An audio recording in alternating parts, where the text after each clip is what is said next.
Assalamualaikum warahmatullahi wabarakatuh. Perkenalkan, kami dari kelompok 2 analisis wacana akan mempresentasikan hasil diskusi kami pada siang hari ini. Perkenalkan, nama saya Regi Joensa sebagai moderator sekaligus penyaji pertama. Penyaji kedua adalah saudari Elenia Armatasari. Yang ketiga ada Mas Munib Mudario. Yang keempat ada Kiskia Berliana Putri. Baik, tanpa basa-basi, langsung ke materi yang pertama. Jenis wacana berdasarkan realitasnya. Menurut T. Fatimah Jajar Sudarma, realitas wacana dalam hal ini adalah eksistensi wacana yang berupa verbal dan non-verbal. Rangkaian kebahasaan verbal atau language exist atau kehadiran kebahasaan dengan kelengkapan struktural bahasa mengacu pada struktur apa adanya. Non-verbal atau language likes mengacu pada wacana sebagai rangkaian non-bahasa, yakni rangkaian isyarat atau tanda-tanda yang bermakna atau sering disebut dengan bahasa isyarat. Wacana non-bahasa yang berupa isyarat antara lain berupa 1. Isyarat dengan gerak-gerik sekitar kepala atau muka meliputi A. Gerakan mata antara lain melotot, berkedip, menatap tajam, dan lain-lain. B. Gerak bibir antara lain senyum, tertawa, dan meringis. C. Gerak kepala antara lain mengangguk, menggeleng, dan lain-lain. D. Perubahan raut muka atau wajah antara lain mengerutkan kening, bermuka manis, dan bermuka masam.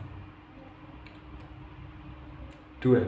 Isyarat yang ditunjukkan melalui gerak anggota tubuh selain kepala meliputi gerakan tangan antara lain melambai, mengepal, mengacungkan ibu jari, menempelkan telunjuk pada bibir, menunjuk dahi.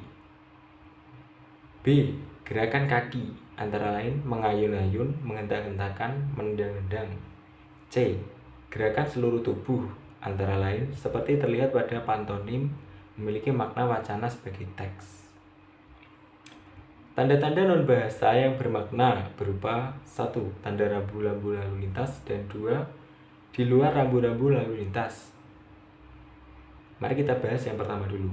Tanda lalu lintas, misalnya dengan warna lampu pada rambu-rambu lalu lintas seperti lampu merah, berhenti, kuning, siap-siap maju, dan yang terakhir hijau, bisa jalan.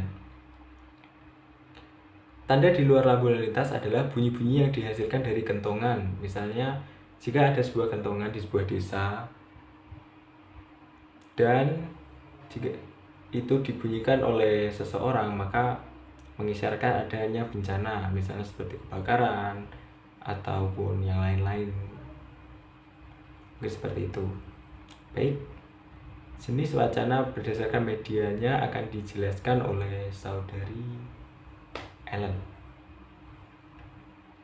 Siap-siap maju, dan yang terakhir hijau, bisa jalan. Tanda di luar lampu lalu lintas adalah bunyi-bunyi yang dihasilkan dari kentongan. Misalnya, jika ada sebuah kentongan di sebuah desa dan jika itu dibunyikan oleh seseorang, maka mengisyaratkan adanya bencana, misalnya seperti kebakaran ataupun yang lain-lain. Seperti itu. Baik. Jenis wacana berdasarkan medianya akan dijelaskan oleh saudari Ellen. Jenis-jenis wacana berdasarkan keaktifan partisipan. Jenis wacana berdasarkan keaktifan partisipan merupakan berapa jumlah partisipan yang aktif dan terlibat dalam komunikasi tersebut. Dalam jenis wacana berdasarkan keaktifan partisipan ini dibagi menjadi 3, yaitu wacana monolog, wacana dialog, dan wacana polilog. Wacana monolog yaitu merupakan wacana yang hanya melibatkan satu partisipan, yaitu sebagai pihak pembicara saja. Contoh wacana monolog lisan adalah ceramah dan petuah, sedangkan contoh wacana monolog tertulis adalah berita dan karya narasi tertulis. Kemudian yang kedua, wacana dialog. Wacana dialog merupakan wacana yang melibatkan dua partisipan yang bergantian peran sebagai pembicara dan pendengar. Contohnya, adalah sapa menyapa, tanya jawab, ataupun kegiatan tawar-menawar. Dan yang ketiga yaitu wacana polilog.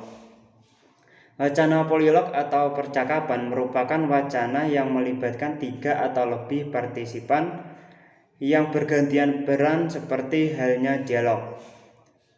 Pemproduksian wacana jenis polilog ini sama dengan wacana dialog, hanya saja terdapat lebih dari 2 jalur atau partisipan di dalamnya.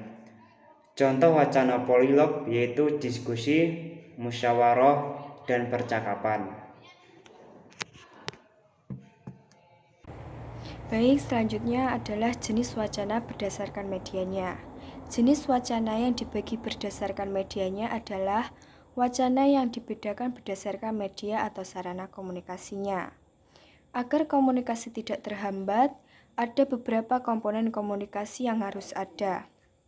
Berdasarkan media komunikasinya, wacana dibagi menjadi 2 jenis, yaitu wacana lisan dan wacana tulisan. Perbedaan karakteristik media komunikasi wacana tulis serta wacana lisan yaitu kalimat dalam media komunikasi wacana tulis lebih terstruktur dibandingkan dengan lisan. Sedangkan dalam media komunikasi wacana lisan, bentuk sintaksis yang sama sering diulang dan sering digunakan sebagai pengisi atau filler.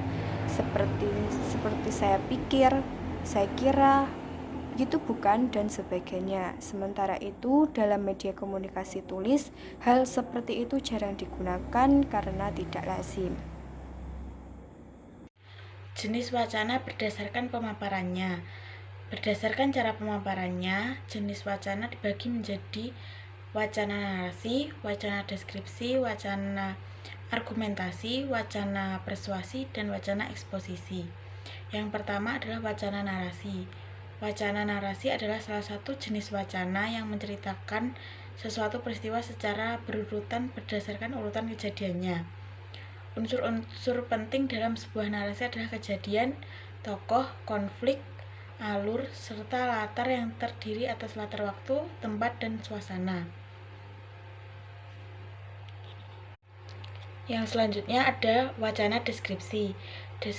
Wacana deskripsi adalah wacana yang menggambarkan sesuatu dengan jelas dan terperinci.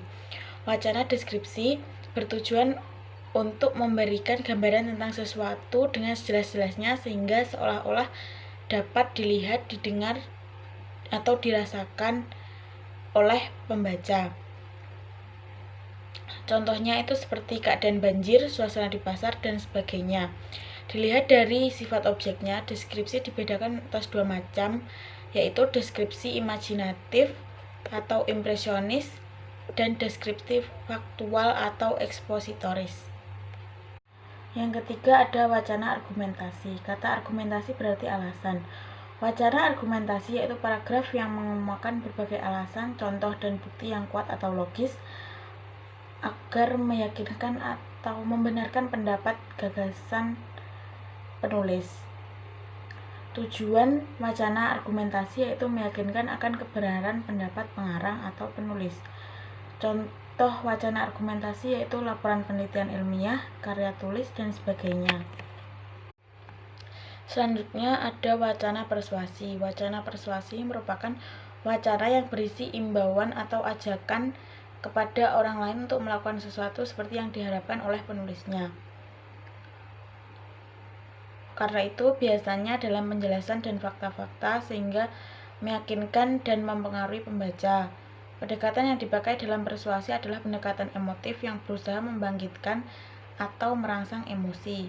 Wacana persuasif dapat berupa bentuk pidato, misalnya seperti kelompok propaganda atau golongan kampanye, bentuk tulisan berupa iklan dalam selebaran, media massa, lalu ada bentuk elektronik misalkan televisi, radio, dan internet. Yang kelima ada wacana eksposisi. Wacana eksposisi adalah karangan yang memaparkan atau menjelaskan secara terperinci sesuatu dengan tujuan memberikan informasi dan memperluas pengetahuan pembacanya. Karangan eksposisi biasanya digunakan pada karya ilmiah seperti artikel ilmiah, makalah-makalah untuk seminar, simposium, ataupun penataran. tahapan menulis karangan eksposisi yaitu menentukan objek pengamatan, menentukan tujuan dan pola penyajian eksposisi, mengumpulkan data atau bahan, menyusun kerangka karangan, dan yang terakhir adalah mengembangkan karangan menjadi karangan dapat berpola penyajian urutan topik yang ada atau urutan klimaks dan anti klimaks.